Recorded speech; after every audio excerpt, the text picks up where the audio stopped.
Lecture du livre Témoignages pour l'Église, volume 1, d'Ellen G. White. Chapitre 9. Un trésor dans le ciel. Certains d'entre nous n'ont pas eu une conduite très honnête. Ils doivent changer leur manière de vivre et s'efforcer de racheter le temps.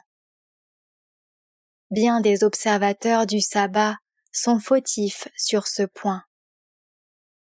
Ils ont tiré profit de leurs frères pauvres et vivent eux-mêmes dans l'abondance. Ils ont exigé plus que la valeur réelle des objets, plus qu'ils n'auraient voulu payer pour les mêmes acquisitions.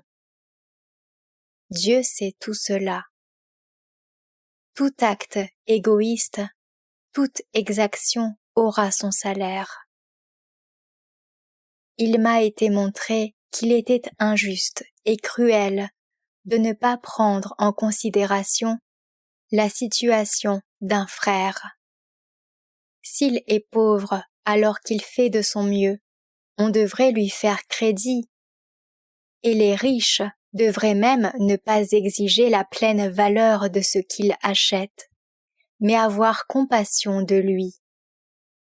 Dieu approuverait de tels actes de bonté qui ne perdraient pas leur récompense. Mais la colère s'amasse contre tous les observateurs du sabbat qui agissent durement et avec convoitise.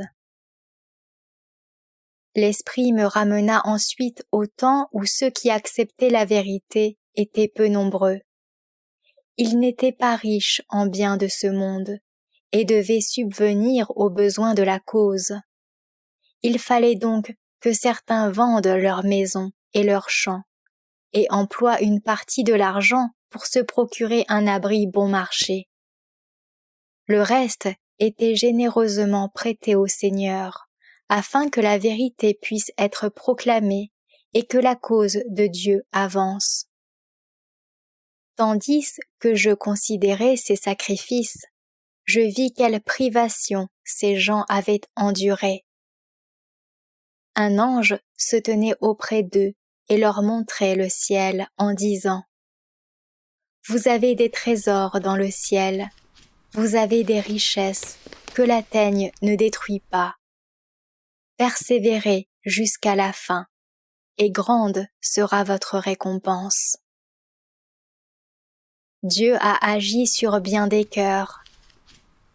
La vérité pour laquelle cette poignée de chrétiens fit tant de sacrifices, afin qu'elle en atteignît d'autres, a triomphé et des foules l'ont accueillie. Dieu dans sa bonté a agi sur ceux qui étaient riches et les a convertis afin de faire progresser son œuvre. Ainsi, de nombreuses ressources ont pu être employées pour l'œuvre de Dieu. J'ai vu que, aujourd'hui, Dieu ne réclame pas le sacrifice de nos maisons, à moins qu'il s'agisse de maisons d'habitation luxueuses qui pourraient être échangées contre de plus modestes.